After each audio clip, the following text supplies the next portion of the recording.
का जड़ कर्म चेतन बंधकारु कर्म के अवसान का कह कर स्वरूप यथार्थ जग का जो किया उपकार है उसके लिए जिन वाणी माँ को वंदना शत बार है वंदना शत बार है वंदना शत बार है।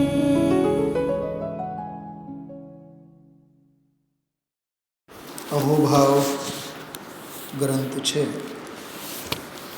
નિર્ગ્રંથ મુનિ ભગવંતો આત્મસાધક જીવોના અંતર્બાહ્ય સાધના અંગેના અપૂર્વ સ્થિતિ અને પરિણતિના પરિચય કરાવનારા ઉદયશ્રીના મુખેથી નીકળેલા ઉદ્ગારો એમનો સંગ્રહ છે અહોભાવ. સારા વેણ સારા વચન સાંભળવા મળે એ અહોભાગ્ય મહાભાગ્યની વાત છે. બાકી વાણી વિલાસ માટે તો આખી જ દુનિયા સાંભળવાય તૈયાર છે, સંભળાવાય તૈયાર છે. વિકથા માટે તો આખી સૃષ્ટિ જ નવરી છે. વિતરાગ કથા માટે સમય કોઈ પાસે નથી. કેમ કે વિતરાગ કથા એવી કથા છે કે જગતની બધી વિકથાઓની વાટ લગાડે, વિકથાઓ પર વિરામ આપે એવી કથા, એવી વિતરાગ કથા ન્યાયના ગ્રંથોમાં આવે તત્વ ચર્ચા જેને આપણે કહીએ. દુષ્શ્રુતિ સૌને ગમે. શ્રાવકના 12 વ્રતોમાં 5 અનર્થ દંડ ત્યાગ વ્રત હોય છે. દિગ્વ્રત, દેશવ્રત અને અનર્થ દંડ ત્યાગ વ્રત. 3 ગુણ વ્રતોમાં ત્રીજું ગુણ વ્રત હોય છે અનર્થ દંડ ત્યાગ વ્રત. એના 5 પ્રકાર આવે. એમાં એક આવે દુષ્શ્રુતિ. દુષ્શ્રુતિ એટલે ખોટું સાંભળવું, પાપનું સાંભળવું, કોઈની નિંદા સાંભળવી. એકાદ મિનિટ હું વાત કરવા માગું. કોઈ સાધર્મીની બીજો સાધર્મી આવીને નિંદા કરે એકબીજાના કાનમાં, એકબીજા પાસે, અને બેઉ ગુરુદેવશ્રીને માનતા હોય અને સમયસાર સાંભળતા હોય અને સમયસાર સાંભળીને જ બહાર ગયા હોય તો એ કાનોને શરમ નહીં આવે? સંભળાવનારને શરમ નહીં આવે? લાજ અને શરમ બધું એળે મૂકી દીધી છે. જે કાન હમણાં ગુરુદેવશ્રીની વાણી સાંભળીને બહાર ગઈ છે એ જ કાન નિંદા અને નાલસથી સાંભળવા માટે ધર્મ ધ્યાન સાંભળીને ગયેલ કાન દુષ્શ્રુતિ નામનો અનર્થ દંડ સાંભળે છે. બોલો, અહીંયા 40-45 મિનિટ મોક્ષની વાતો, પછી સંસાર અને વિકથાની કથા. તો કઈ ગતિ હશે જીવની? વિચાર કરો. સમજાય છે? દુષ્શ્રુતિ નામનો અનર્થ દંડ. ખોટું સાંભળવું નહીં, ખોટું બોલવું નહીં. અપલાપ અને અવર્ણવાદની તો વાત જ નથી. જગત તો એટલું ખરાબ છે, ન જાણે કેવી કેવી ગ્રંથિઓ એકબીજા અંગે બાંધે, બોલે. જેમ આપણે નથી કહેતા કે દરેક નળને ગળની ન હોય, મોઢે ગળની ન બાંધી શકો. ઠીક છે, સ્વતંત્ર છે બધા જીવો, પણ કંઈ હદ હોય ને વિભાવ ભાવની પણ. હા, મોહની તીવ્રતા છે. આમાં તો જુઓ, શબ્દે શબ્દમાં વૈરાગ્ય, શબ્દે શબ્દમાં વિતરાગતા,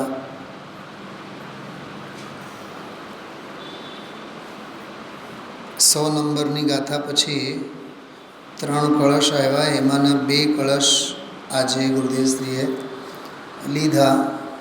એમાં પહેલા કળશમાં 4 બોલ, બીજા કળશમાં એમાંય 4 બોલ.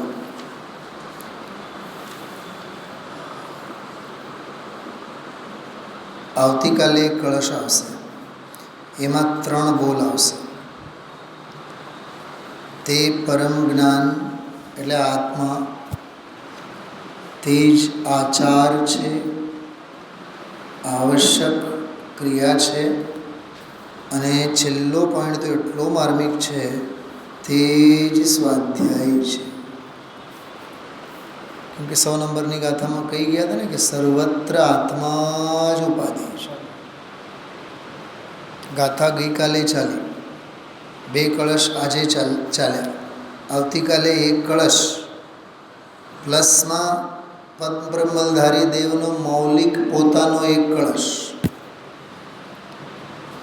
એ 1 કળશમાં 100 નંબરની ગાથાનો બધો જ સાર એમાં આવી જાય. ફરીથી એવું લાગે જાણે કે ગઈકાલનો જ પ્રવચન આપણે આવતીકાલે સાંભળશું એવું જ લાગશે. એટલે ધારા પ્રવાહ 3 દિવસ એક જ વાત. શ્રદ્ધામાં આત્મા, જ્ઞાનમાં આત્મા, ચારિત્ર્યમાં આત્મા, પ્રત્યાખ્યાનમાં આત્મા, સંવરમાં આત્મા, શુદ્ધોપયોગમાં આત્મા. કેવા પુણ્ય ફળ્યા હશે વિચાર કરો કે આવી આ ધારા આપણને નિરંતર સાંભળવા મળે. અખંડ ધારા પ્રવાહ ખ્યાલમાં આવે છે. પુણ્યનો મહિમાએ આવી જાય ને તો એ સમ્યક દર્શન થઈ જાય. આવા સાથી છે પુણ્યનો મહિમા. બાયડી અને છોકરાને, બંગલાને, ગાડીને બહારની વાત નથી, તો પાપની વાસના છે. ખ્યાલમાં આવ્યું? એમાં સ્વાધ્યાયવાળો બહુ સરસ પોઈન્ટ આવશે. સમયસાર વાંચ્યા, 50 નિકાય વાંચ્યા, ઘણા ગ્રંથો વાંચ્યા, પણ વાંચીને કરવાનું શું? વાંચીને તો અધ્યયન તો આત્માનો કરવાનું છે. સ્વાધ્યાય તો એનો હોય ને, સ્વ અધ્યાય, સ્વ અધ્યાય.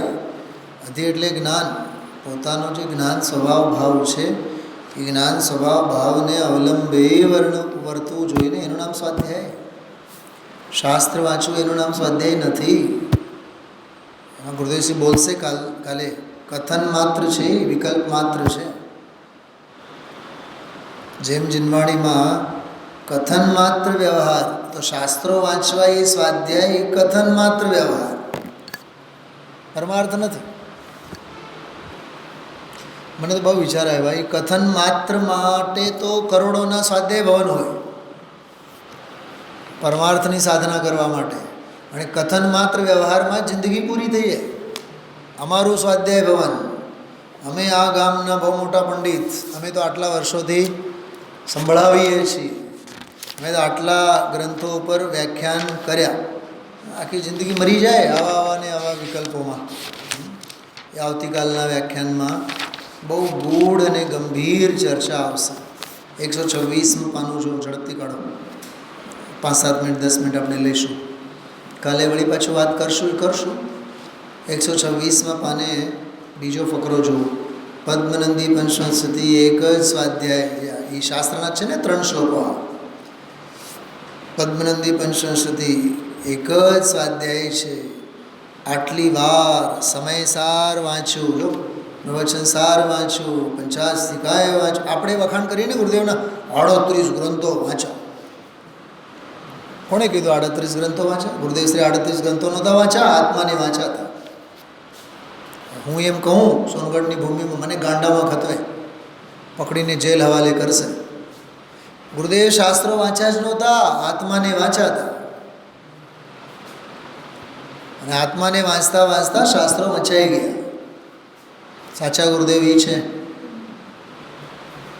એટલું સરસ લખે છે જો, એ બધું ભગવાન અંદર આનંદ સ્વરૂપ પ્રભુ સ્વ. જો કેવું બોલ્યા, પાની ભરે મોટા વ્યાકરણ આચાર્યો આમાં સ્વ અધ્યાય એમ બોલે છો. એનો અધ્યાય ખરેખર તો એવું છે, સ્વનો અધ્યાય જ ખુલતું નથી આપણું, એ જ વિન્ડો નથી ખુલતું, કેમ કે એના માટે બહારનું કોઈ એન્ટીના ને ઇન્ટરનેટ કામ નહીં આવે. શું રાજુભાઈ, એ અંદરનો પુરુષાર્થવાળો એન્ટીના જોઈએ, અને એવો જંગ ખાધેલો છે, કાટ ખાધેલો છે અંદરમાં. ખ્યાલમાં આવ્યું? બહુ વિચારવા જેવું છે. હા, તો સ્વ અધ્યાય, એનો અધ્યાય, એનો અધ્યાય, અને અંદરમાં રમણ. જો ચારિત્રવાળું બોલી લીધે એ સ્વાધ્યાય છે. શું શું કહેવું, શું કેવી ગજબની બધી વાતો. જો ગુરુદેવશ્રી અંગે છાપ કેવી હતી. 125માં પાને ગુરુદેવશ્રી બહુ સરસ વાત કરશે નીચેના ફકરામાં, કે જે તે કાળે લોકોમાં ગુરુદેવશ્રીની એવી છાપ હતી, ઉપાદાનને પ્રસારનારા કે ઉપાદાનની વાત કરનારા કોઈ છે તો એ કાનજી સ્વામી છે. બોલો, આખી દુનિયા નિમિત્તની કથા કરે, પણ ઉપાદાનની મહિમા અને ઉપાદાનનો પ્રસાર કરનારા કોઈ છે તો કાનજી સ્વામી. એવો ઇમ્પ્રેશન હતો. બહુ સરસ વાત છે આ. અચ્છા, શ્રીમદજીનો એક બોલ એમાં સ્વાધ્યાયના સંદર્ભમાં 124માં પાને આપ્યું છે. જો પહેલાં ઉપર એક પ્રશ્નોત્તર છે મુમુક્ષુનો. ચારેય અનિયોગનો સ્વાધ્યાય કરે તો મરમ ખુલે ને કમલેશભાઈ? હા, અમારા નાનાજી એમ કહેતા હતા. સાહેબ, તમારી એ જ વાત સાચી. ગુરુદેવ કહે છે, બે ઉપર ચોકડી મૂકો પહેલાં. જવાબ સાંભળો. મેં તો આ સન્ન રહી ગયો આ જવાબ સાંભળીને. ચારેય અનિયોગનો સ્વાધ્યાય કરે તો મર્મ ખુલે. ગુરુદેવ કહે છે અહીંથી અંદર સ્વાધ્યાય કરે તો મર્મ ખુલે. હવે અંદરનો સ્વાધ્યાય તો ગામને ખબર જ ક્યાં છે. અમારા રાજકોટમાં તો બહુ સરસ કારણોકારી નિયમ ચોથો ભાગ ચાલે છે. અમારે તો બહુ સરસ હાલે. બેઉ બાજુમાં સ્ક્રીન છે, સ્ક્રીન ઉપર આવે બરાબર. પછી રાજુભાઈ ભલે ઝોલા ખાતા હોય. હા, શું મીનાબેન, સંયોગોની જ કથા કરવાની, સુવિધાઓની જ કથા કરવાની કે સાધના કરવાની? અંદરમાં સાધના તો કરો. સુવિધાઓ અને પુણ્યના વખાણ કરી કરીને રાજુભાઈ જિંદગી પૂરી ન કરો એમ કહે છે ગુરુદેવ. આવતીકાલના પ્રવચનમાં કહેશે. એટલું સરસ છે. એમાં જો શ્રીમદજીનો જે દાખલો આપ્યો છે નીચે,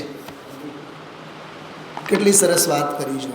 આપણે બધા અભિમાન લઈને ફરતા હોય, કમલેશભાઈ સાહેબ તમારું તો જીવન ધન્ય છે, સવારે 4 કલાક, બપોરે 8 કલાક. ગુરુદેવ જો શું કહે છે, શ્રીમદે તો એકવાર એમ પણ કહ્યું હતું, બહુ વાંચ કરે તો એ વેદ્યો છે, ત્યાં ને ત્યાં વાતો કર્યા કરે, આનું આમ, આનું આમ, આનું આમ, આનું આમ. હા, આ લવણ સમુદ્ર અને આ જંબુદ્વીપ અને આ સુમેરુ પર્વત અને 1 લાખ યોજના, અહીંયા વક્ષારગીરી અને અહીંયા ફલાનું પર્વત અને અહીંયા ગજદંત પર્વત. ગજદંત પર્વત એટલે ખબર છે, હાથીના દાંતના આકારના પર્વતો. પણ પર્વત જ ને, આત્મા નહીં ને.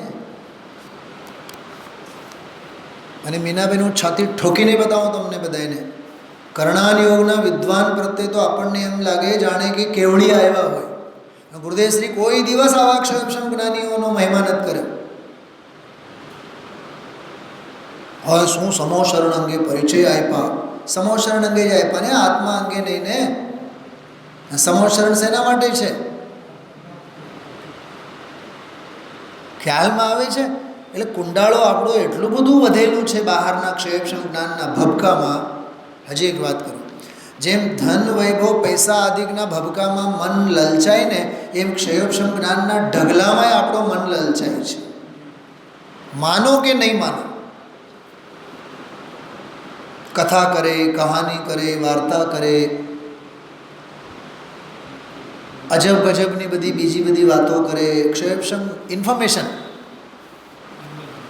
એન્સાઇક્લોપીડિયા કહો કે એન્સાઇક્લોપીડિયા ખોલે, જનરલ નોલેજ. આત્મકલ્યાણમાં નોલેજની કિંમત છે, જનરલ નોલેજની કિંમત નથી. અને એ જ્ઞાન એ કિંમતી જ્ઞાન એ જ જે જ્ઞાનમાં આત્મા છે. કમલેશ કુમાર, આ છેલ્લા 40 વર્ષનો આ નિચોડ તમને કહું છું. એટલે જ બેનશ્રીએ કીધું જગતને માટે મર તો આમાં જીવી શકીશ. કેમ કે એક મ્યાનમાં બે તલવાર નહીં રહે. કાં તો જગતનું કુતૂહલ રહે, કાં તો જીવનું કુતૂહલ રહે. કુતૂહલ જીવનું હશે તો જગતનું કુતૂહલ તો મરી જ જવાનું, છૂટવાનું છે. બહુ અદ્ભુત. જો આત્મ કેન્દ્રિત થવાનો માર્ગ છે. આજે સવારે આપણે લીધા ને બધા બોલ, નમસ્કાર કરવા યોગ્ય કોઈ છે તો આત્મા. ગુરુદેવશ્રી તો એના અર્થ એવા કર્યા છે કમલેશભાઈ, નમન કરવા યોગ્ય, ઝૂકવા યોગ્ય, વલણ કરવા યોગ્ય કોઈ છે તો આત્મા. બોલો, વલણ આત્માનું તો હોય નહીં, ઝુકાવ આત્મા તરફ તો હોય નહીં. એ પહેલો બોલ. મંગલ કોઈ છે તો આત્મા. એનો અર્થ કેટલું સરસ કર્યું. મંગ એટલે દુઃખ, પુણ્ય ને પાપ બંને દોષ. મમ એટલે દોષ, પુણ્ય ને પાપ, શુભ અને અશુભ બેઉ દોષ, બેઉને ગાળે, એનું નામ મંગલ, એ આત્મા. ઉત્તમ, એના જેવું ઉત્તમ એકે નહીં. એમ શરણ લેવા યોગ્ય, સહારો આશ્રય કરવા યોગ્ય. દર્શન, એ તો બહુ ગહેન ચર્ચા હતી. દર્શન તે આત્મા. દર્શનમાં, જ્ઞાનમાં અને ચારિત્ર્યમાં બબ્બે અપેક્ષાઓ છે. દર્શન તે આત્મા એટલે ત્રિકાળ દર્શન, શ્રદ્ધાનો ઘનપિંડ. અને એ દર્શન, ત્રિકાળ દર્શનને સહારે પ્રગટ થતું સમ્યક દર્શન, એ પર્યાય. ચારિત્રમાં સ્પષ્ટ ગુરુદેવશ્રી શબ્દ બોલ્યા છે, એક ત્રિકાળ ચારિત્ર અને એક પર્યાય ચારિત્ર. શાસ્ત્રમાં ક્યાંય શબ્દ નથી આવો. પર્યાય ચારિત્ર પ્રગટ થાય ને, ચારિત્ર સ્વરૂપને આશ્રિત, સ્વરૂપની રમણતારૂપ ચારિત્ર પ્રગટ થાય ને, એને ત્રિકાળ ચારિત્ર કહેવાય. તમને બધાને સમજાય છે. પહેલાં જો પાન નંબર છે આમાં 110, 110માં પાને જુઓ,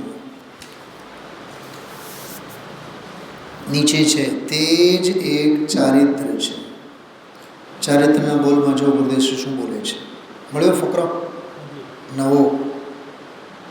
એટલે એ એક જ ચારિત્ર છે. સ્વરૂપ આનંદનો નાથ પ્રભુ. હવે સાવધાન થઈને વાંચો. અંદર સૌથી પહેલાં બતાવો, છાતી ઠોકીને કમલેશભાઈ, જિંદગીમાં કોઈ દી એ શબ્દ સાંભળેલો આપણે? ત્રિકાળી ચારિત્ર. એના પછી હજી ખતરનાક શબ્દ બોલ્યા છે, અકશાય સ્વરૂપ. એ તો આપણે સાંભળ્યું છે. એની રમણતા એક જ ચારિત્ર છે.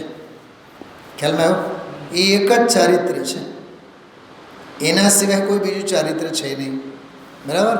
એટલે તમે આ ચારિત્રના બોલમાં કેટલી માર્મિક વાત કરી છે. હજી જો પાના ફેરવો, 109 નંબરનું પાનું ફાળો પાછળ. એટલે બહુ પહેલેથી વિષય ગુરુદેવશ્રી ચાલુ કર્યું. તે જ એક ચારિત્ર. બરાબર છે? નવો ફકરો એમાં જો, એમાં બહુ ગંભીરતા છે.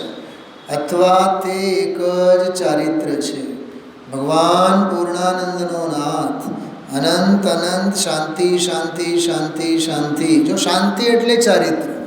હમણાં પરમ દિવસે તો ગુરુદેવશ્રી એવું જ બોલ્યા, શાંતિ એટલે ચારિત્ર. કાં શાંતિભાઈ? આજે પણ એમ જ બોલ્યા. શાંતિભાઈનું નામ લીધું અને કીધું કે શાંતિ ક્યાં? બધે અશાંતિ છે. જો એટલે કે અકશાય ભાવ, એનાથી ભરેલો ભગવાન પૂર્ણ સ્વરૂપ, ઠસોઠસ શાંતિથી ભરેલો છે. એ શાંતિથી ભરેલો ચારિત્ર છે અને એનો આશ્રય કરવો એ ચારિત્ર છે. કરવાનો અર્થ બોલો રજૂ કરો. અર્થ આનો અર્થ મને સમજાવો. 1 લાખ રૂપિયાનો ચેક તમને આપો હમણાં,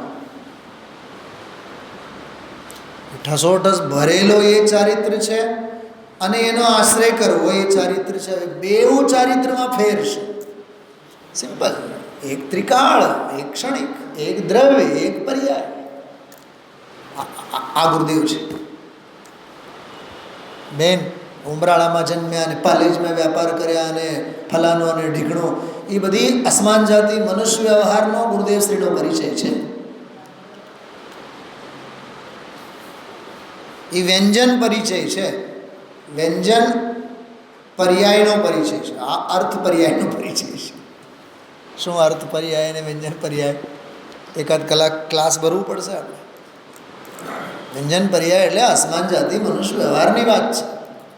અર્થ પર્યાય એટલે ગુણ પર્યાયની. આ ગુણોનો વૈભવ છે ગુરુદેવનો, અને હું માથું ફોડીને આ જ સમજાવવા માગું છું. એના બેન આ ગુરુદેવ છે, અને આને સમજાવ્યા વિના ગુરુદેવનો મહિમા 3 કાળમાં નહીં આવે.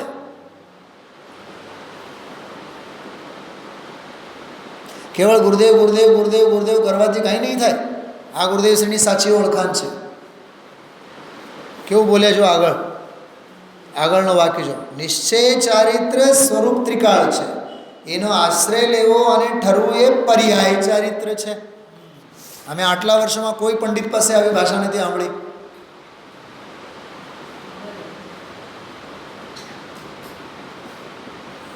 એક કલાકમાં આવો ધોધ વહેતો હોય ગુરુદેવ શ્રીના પ્રવચનમાં. હું તો તમને એક ગંડેરી કાઢીને એમાંથી બતાવી. કમલેશ કુમાર, આખી શેરડીનો સાઠો તમે જુઓ. એટલે સ્વામીજીનો એક પ્રવચન અહીંયા સાંભળો, એ તો ક્લાસ વર્ક થયું. ઘરે જઈને વળી પાછો હોમવર્ક કરો. અહીંયા આવીને સાંભળતા પહેલાં એક વખત હોમવર્ક કરો, શું બોલવાના છે. અહીંથી જઈને પછી સાંભળો શું બોલ્યા છે. પંડિતજી પણ નવરા હોઈએ ત્યારે ને, હા મરવા તો નવરા જ છીએ ને, ધંધા અને વ્યાપાર માટે કેમ નવરા નથી આપણે? કાઢો, સમય કાઢો, ગરજ જો હોય તો. આવું છે, બહુ અંદરમાંથી પીડા વર્તવી જોઈએ. બરાબર, ખ્યાલમાં આવ્યું? કેટલું ગંભીર. દર્શનમાં આત્મા, જ્ઞાનમાં આત્મા, ચારિત્રમાં આત્મા, એ સામાન્ય ઉદ્ગારો નથી. ચલો હવે અહોભાવમાં જે લઈએ છીએ એ વિશે લઈશું આપણે. मुनिराज को आहार करते समय आहार का लक्ष्य नहीं किंतु पूर्ण कैसे हो यही लक्ष्य है. यह उनकी निरंतर जागृत दशा है. 1.5 લીટીનો બોલ છે. આહારનો દ્રષ્ટાંત છે, આહારના વિકલ્પો, આહારની ક્રિયા. સાધકને એમાં લક્ષ્ય નથી, પણ પૂર્ણ કેવો થાવ એમાં જ લક્ષ્ય છે. માટે એમની નિરંતર જાગૃત દશા વર્તતી હોય છે. એ બોલ તરફ ધ્યાનથી જુઓ. હું એક બહુ ભયંકર અર્થ, ખતરનાક અર્થ હું એમાંથી કરું છું બેન. પૂર્ણ હું કેવો થાવ એમ લખ્યું છે ને, પૂર્ણ કેવો થાવ. બરાબર, આ તો સાધક દશા છે એટલે. પણ હું એમ કહું છું, હું પૂર્ણ છું એના ઉપર દૃષ્ટિ હોય છે. થાવ એના ઉપર શું કામ દૃષ્ટિ હોય? થાવ એ તો પર્યાય છે ને, છું એ તો દ્રવ્ય સ્વભાવ છે ને. હજુ ગુરુદેવશ્રીનો બોલ ન હોત અને હું કહું તો તમે મારી વાત નહીં માનો. તમે ગુરુદેવશ્રીથી વિરુદ્ધ બોલો છો. નહીં, વિરુદ્ધ નથી બોલતા. ગુરુદેવને પણ એ જ બોલવાનું છે. પૂર્ણતાને લક્ષ્ય શરૂઆત તે જ સાચી શરૂઆત, એમ કહેવું છે ગુરુદેવશ્રીને અહીંયા. પણ કંઈ સાધક પૂર્ણતાને જ મીટ માંડીને ન બેઠા હોય, હું તો હાજરા હાજર પરિપૂર્ણ ભગવાન આત્મા છું એવી સાધનામાં જ પડ્યા હોય, અને એવો સાધક સમય જતાં પૂર્ણતાને પામે. દ્રવ્ય સ્વભાવ પર જેની દૃષ્ટિ હોય, પર્યાય પૂર્ણતા એને જ પ્રગટ થાય, અન્યથા નહીં થાય. મુક્ત સ્વરૂપની દૃષ્ટિ હશે તો પર્યાયમાં મોક્ષ પ્રગટ થશે. બાકી મોક્ષ પર મીટ માંડીને બેઠા હોય, કોઈ દી એને મોક્ષ પ્રગટ નહીં થાય. કેમ કે પર્યાય છે, અંશ છે, ભેદ છે, સંયોગ છે, ક્ષણિક છે, ઉત્પાદ વ્યય સ્વરૂપ છે. પોઈન્ટ સમજાણું? આગળ વધીએ. અતિન્દ્રિય આનંદમાં લીન. હવે આ અતિન્દ્રિય આનંદ કયો? પર્યાય વાળો આનંદ કે દ્રવ્ય વાળો આનંદ? ચારિત્રમાં આવ્યું ને હમણાં, ત્રિકાળ ચારિત્ર.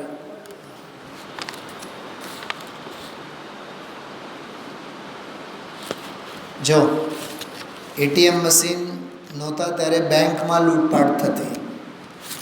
એટીએમ મશીન થયા તો હવે નવા નવા થયા ને, તો ચોર લોકો એટીએમ મશીનને તોડીને નોટો લઈ જતા. હવે તો એટીએમ મશીનને જ ઉપાડીને લઈ જાય. શું થયું? શું કામ દાખલો આપ્યો? અમારે હવે મશીનમાં જે પૈસા છે એટલા જ મંજૂર નથી, અમારે તો આખું મશીન જ જોઈએ. એમ અહીંયા કહે છે પર્યાયમાં જે આનંદ પ્રગટે એ નહીં, અમારે તો આખો આનંદનો ઢગલો એટીએમ મશીન જ જોઈએ. अतीन्द्रिय आनंद में लीन मुनिराज को बाह्य उपसर्ग परिसर का भी ख्याल नहीं रहता. ઉપર આહારનો દાખલો આપ્યો, આમાં પરિસરનો દાખલો આપે છે, ઉપસર્ગનો. વાત તો એક ને એક છે. આહાર જેમ જ્ઞેય એમ પરિસર ઉપસર્ગ પણ જ્ઞેય છે. હા, એટલો ફેર. આહારમાં પુણ્યનો ઉદય છે, પરિસર ઉપસર્ગમાં પાપનો ઉદય. ઓલામાં જો કે આહાર મળવો એ કંઈ અનુકૂળતા થોડીક કહેવાય મુનિરાજને માટે. શું શું સમજાય છે? મારો કોઈ પ્રશ્ન સમજાણો રાજુભાઈ? પહેલાં નક્કી કરો, આહાર માટે નીકળે છે દોષ કે ગુણ? દોષ. આહાર મળવું એ દોષ જ ને. ભલે ચક્રવર્તીને ત્યાં મળે કે શબરીને ત્યાં મળે, પણ આહાર લેવાના ભાવ જ અસાતા. અસાતા વેદનીયનો ઉદય હોય ત્યારે તો ભોજનના ભાવ થાય. કરુણાને ઉદય એવું કહે છે. અને ગજબની વાત, માત્ર અસાતા વેદનીયનો ઉદય નહીં કમલેશભાઈ, આ મોબાઈલનો નેટ કહેવાય ને, શું નેટવર્ક, મોબાઈલનો નેટવર્ક અને ઘરમાં બ્રોડબેન્ડ, બેઉમાં કેટલો ફેર. તમારા શબ્દોમાં કહીએ તો સાહેબ એમાંથી તો ધોધ વહે, એમાંથી તો ધોધ વહે ને. એમ આહાર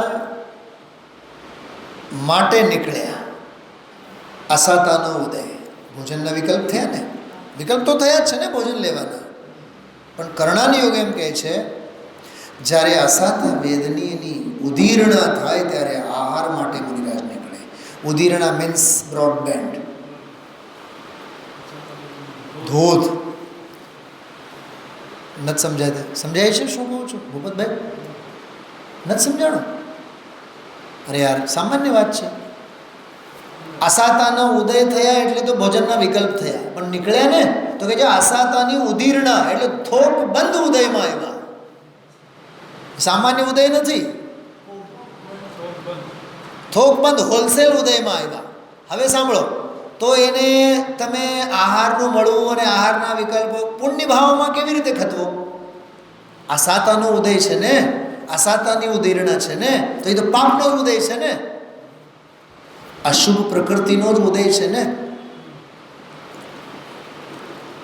આપણા ગ્રહસ્થોના ઘાટ કેવા? ભૂખ નહીં લાગે તો ડૉક્ટર પાસે દોડીએ, ભૂખ ન લાગે, ગેસ બને છે અને ભારી ભારી રહે છે અને ભૂખ નથી લાગતી, ભૂખ ઉઘાડવા માટે એટલે અસાતા વેદનીની ઉદીર્ણા કરાવવા માટે પૈસા આપીને, આપણે પૈસા ખર્ચીને દવા લઈએ છીએ. આવા તો ગ્રહસ્થોના જીવનના પાખંડ છે.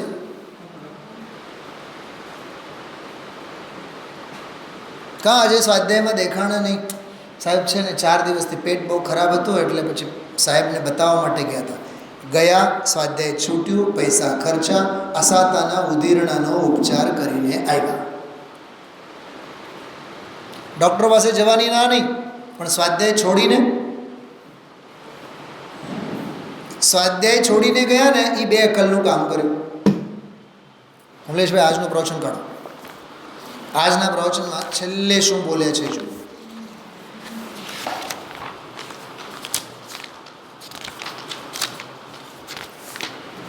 પાના નંબર 118, સાવ નીચેની લીટી જો. આ કાંઈ રળવા આવ્યા હતા, કીધું પણ આ તમે અહીં વ્યાખ્યાન વખતે ટાઈમસર આવવું જોઈએ. સાવ નીચે 118માં પાને ગુરુદેવ ટપકા આપે છે. કીધું પણ આ તમે અહીં વ્યાખ્યાન વખતે શું બોલ્યા? ટાઈમસર આવવું જોઈએ. અત્યારે આ પહેલાં કરી લઈએ. કીધું કહો છો આ તમે, પછી રહેશે કે નહીં કોણ કહેશે રહેશે, કોને ખબર. એટલે ઓલા સામેવાળા કહે છે ત્રિભુવનદાસભાઈ વારિયા વગેરે, પહેલાં રડી લઈએ પછી આ કરીએ. અરે સ્વાધ્યાયમાં તો સમયસર આવવું જોઈએ. મેં આની ટકોર સવારે ભરી સભામાં કરી હતી, પણ સ્વાધ્યાય જ લિસ્ટમાં ક્યાં છે દુનિયાને? સત્સંગ ક્યાં લિસ્ટમાં છે? પહેલાં પૈસા પૈસા પૈસા રળી લઈએ.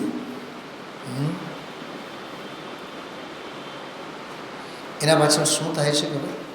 પૈસા પૈસા પૈસા પૈસા, ધંધો ધંધો ધંધો, એવા વિકલ્પોમાં અંતરંગમાં રહેલી થોડી ઘણી રુચિ હોય ને ધર્મની, બધી જ ભૂસાઈ જાય છે.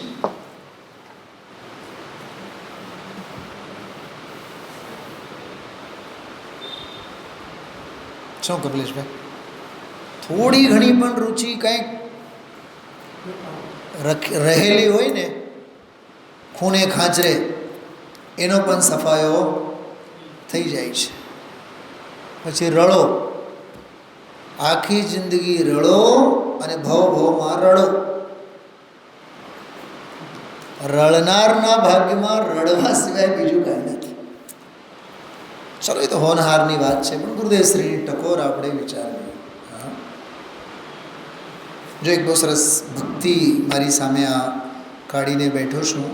વાત ચાલે છે ને 115 અને 16 નંબરના બોલમાં, આહારનું મળવું એ અસાતાની ઉદીરણા છે. આ વાત બધે લાગુ પડે, બધાને લાગુ પડે.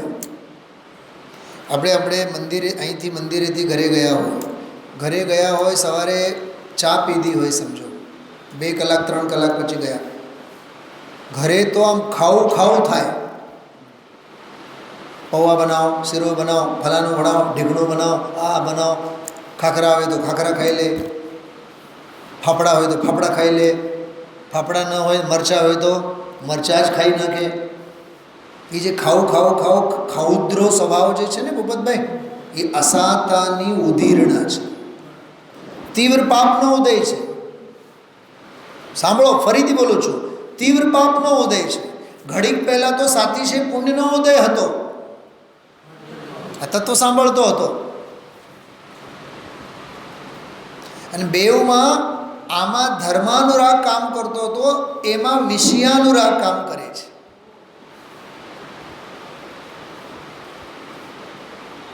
આમાં વિરક્તતાનો બોલબાલા હતા અને ઓમાં રાગની આસક્તિ.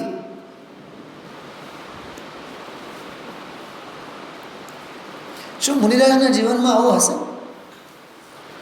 બોલો રાજુભાઈ. સત્સંગ કરતા હોય 2 કલાક 3 કલાક, સામાયિક કર્યા હોય, આહાર માટે નીકળ્યા અને પછી આમ પેટ ભરીને આરોગતા હશે? આવી વાસના હશે આહારની? આમાં તો એવું લખ્યું છે, આહારના વખતે પણ આહારનો લક્ષ્ય નથી લખ્યું છે ને એમાં. मुनिराज को आहार करते समय आहार का लक्ष्य नहीं. तो आहार तो चाले છે ને એ જાણેલો પ્રયોજનવાન છે. જો વ્યવહાર જાણેલો પ્રયોજનવાન છે, એ મુનિરાજને સાધકના જીવનમાં થતી દરેક ક્રિયા, એ આહારની હોય, તત્વચિંતનની હોય, સ્વાધ્યાયની હોય, સમિતિ ગમે તે હોય, મન વચન કાયાની બહારની ગમે તે પ્રવૃત્તિ હોય, આહાર વિહાર વગેરે, એ બધું જ એમના જ્ઞાનનો માત્ર જ્ઞેય છે, જાણેલો પ્રયોજનવાન છે. એમાં ઉપસર્ગે આવ્યા, પરિચય આવ્યા.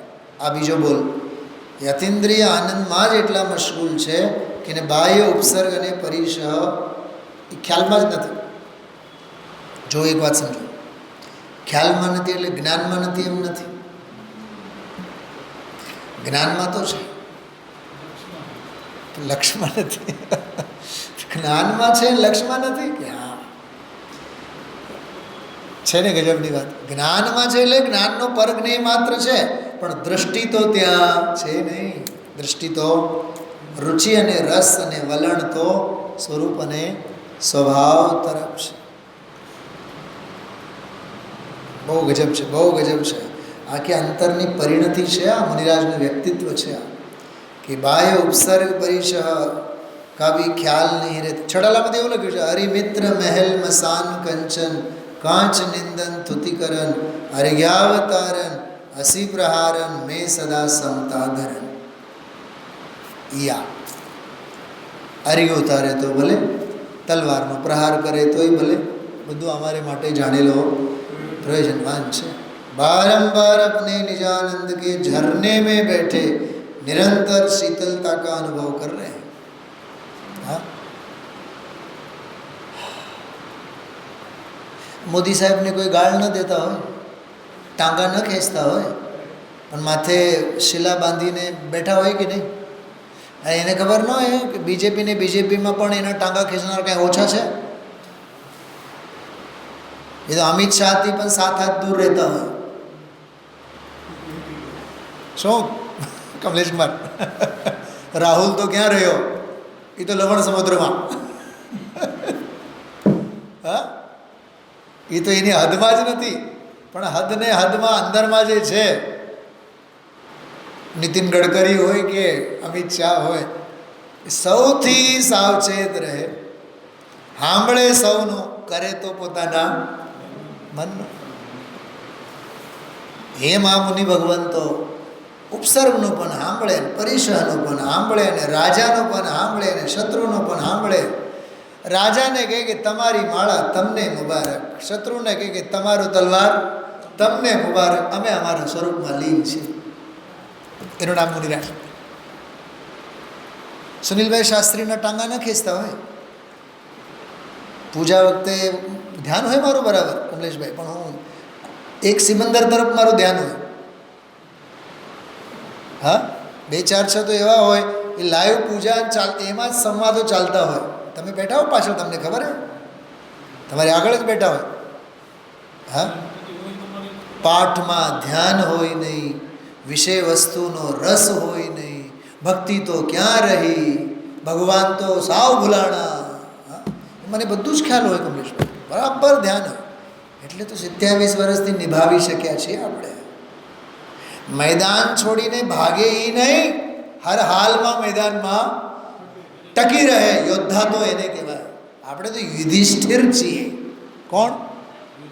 યુધિષ્ઠિર એટલે યુદ્ધમાં સ્થિર થઈ રહી જાણનારા છીએ. મોકોને તમારે મથરાવટી જે મૂકવાના હોય. બોલો ઓસરે ઓસરે જેવા ઘાટ છે. કોઈએ સાંભળ્યું તમારું ઓસરે ઓસરે? શાંતિથી બેહીને સાંભળતા હોત તો? ગુરુદેવશ્રી કીધું ને એણે. હા, કોઈ આવ્યા તમારી હારે ભેગું, બધા બેસીને સાંભળતા હતા ને, તો બેસીને સાંભળાય ને તમારે, તમારું ચૂકી ગયા ને તમે. પણ જેનો ભવનો કિનારો જ હજી આગો હોય, આવા ઘાટ છે બધા. ચલો, આ 2 બોલ બહુ સરસ છે. આહારના પ્રસંગે, ઉપસર્ગના પ્રસંગે, પરિસરના પ્રસંગે પણ કેવળ એને જ્ઞેય તરીકે જાણે, પોતાની શીતળતાનો અનુભવ. કેવું સરસ લખ્યું છે, अपने निजानंद के झरने में बैठे. वाह, बोलो अंदरનું ઝરણું આ શીતલતાનો અનુભવ કરે. पुण्योदय से देव हुआ कभी नर्तन का संयोग मिला, लिप्सा घटी नहीं भोगों की व्यस्त उन्हीं में मस्त रहा. कभी पुण्य का उदय हुआ तो देव शास्त्र गुरु योग मिला. समकित नीव भरी ना तूने बनता कैसा मोक्ष किला. सही अनंत वेदना तूने निज को ना निज से जोड़ा रे. मत विषयों में दौड़ लगा संतों ने इनको तो चेत समझ के पिटारे, जीवन जग में थोड़ा है। मत विषयों में दौड़ लगा, संतों ने इनको छोड़ा. કેટલી સરસ વાત છે. मत विषयों में दौड़ लगा, संतों ने को छोड़ा. विचार. ओम नमः शिवाय.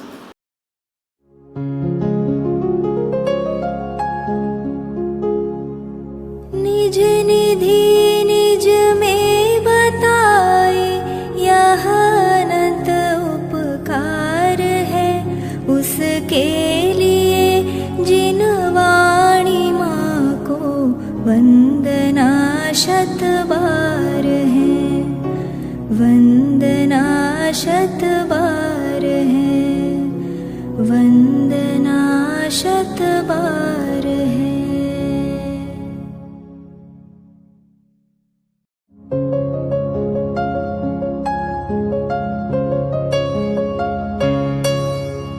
हे जिन वाणी भारती तो ही जपो दिन रैन, जो तेरी शरणा गहे सो पावे सुख चैन. जा वाणी के ज्ञान ते सूझे लोकालोक, सो वाणी मस्तक नवो सदा देत हो ढोक, सदा देत हो ढोक.